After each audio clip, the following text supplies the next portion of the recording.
Isang maikling sagot lang kay Riza Tanas, Ontivirus. Sabi po niya, tigilan ko na raw ang pagiging pugante at umuwi na ako sa Pilipinas at harapin ang aking mga kaso. Well, ma'am, unang-una po, may definition po ang pugante. Ang pugante ay isang tao na umalis ng Pilipinas para takasan ang mga kasong kriminal na nakahain laban sa kanya.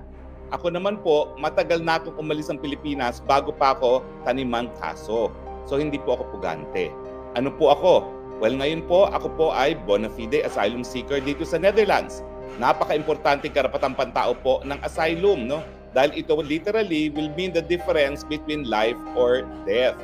Now, ang asylum seeker po ay umalis sa kanyang bansa dahil sa paggigipit, among others dahil sa usaping politika.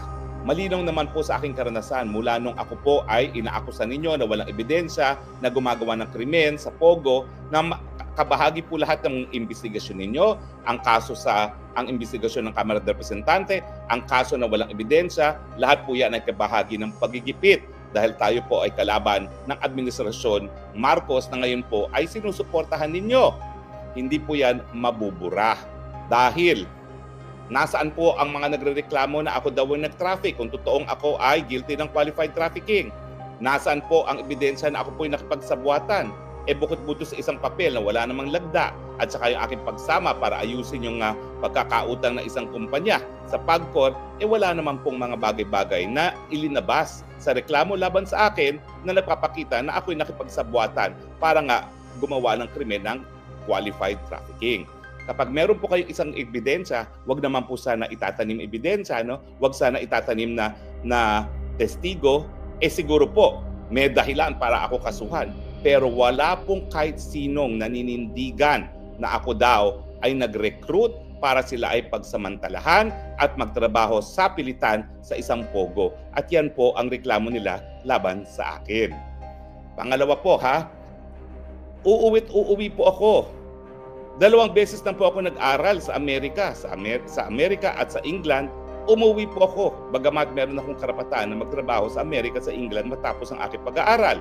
2 beses na po ako nagturo sa Singapore at saka sa Amerika. Pero umuwi rin po ako dahil wala pong ibang kinikilalang bansa kung hindi ang bansang Pilipinas lamang. Pero uuwi po ako kapag natigil na po ang rehimeng Marcos Jr.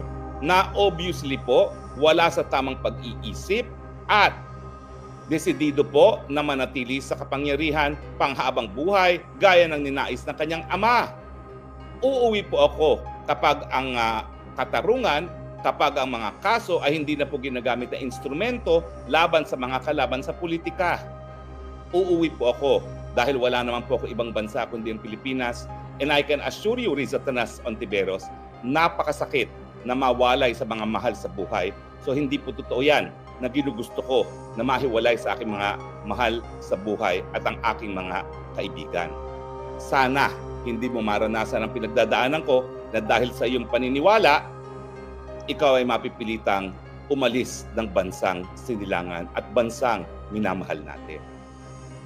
Napakaseryoso po ngayon ang paratang laban sa inyo.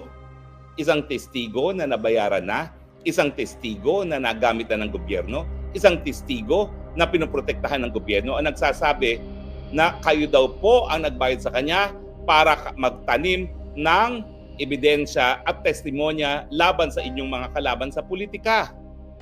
Wala po talagang karapatan manatili sa Senado ang isang tao na magtatanim ebidensya, kaya imbis na ako po ang inyong puntiryahin, ayusin nyo na lang po ang depensa sa Ethics Committee. Sa aking kaalaman, kauna-unahang pagkakataon po sa Pilipinas na mayroong isang senador na pinagbintangan ng tanim ebidensya at tanim testigo. Sana po malinis ang inyong pangalan dahil hindi dapat ginagamit ang Senado para instrumento sa mga tanim ebidensya at tanim testigo para lamang sirain ang mga katunggali sa politika. Yan po, kapag napatunayan, ay pagtataksil sa katungkulan, yan po ay pagtataksil sa institusyon, at yan po ay isang krimen. Sayang po, Marami sanang nag-iisip na baka po pwede si Riza Tanas, si Ontiveros Ontivirus na maging presidente. Pero dahil po dito sa paratang sa inyo, wala na kayong pag-asang tumaas pa. Kaya pasalamatan nyo na lang ang Panginoon dahil matapos matalo ng 3 beses, binigyan kayo ng pangalawang pagkakataon para manilbihan. Huwag na sanang gamitin po ang opisina ng Senado sa mga kabalbalan gaya ng tanim ebidensya at tanim testigo. Kinakailangan sagutin po ang mga maling paratang dahil baka akalain ng tao yan ay katotohanan. Hindi po. Hindi po ako pugante. Matagal na po akong wala sa Pilipinas bago pa ako taniman ng ebidensya at ng kaso. Ako po ay isang asylum seeker nasa Netherlands dahil sa pagigipit na ginagawa sa akin ng Senado, sa komite ni Riza Tanas Ontivirus, ng Kamara de Representante at ng tanim kaso ng Administrasyong Marcos para ako po ay supilin at mahal ko pong Pilipinas. Pinakamasakit po ang napilitan na mamuhay sa ibang bayan, hindi po sa bayang Sinilangan.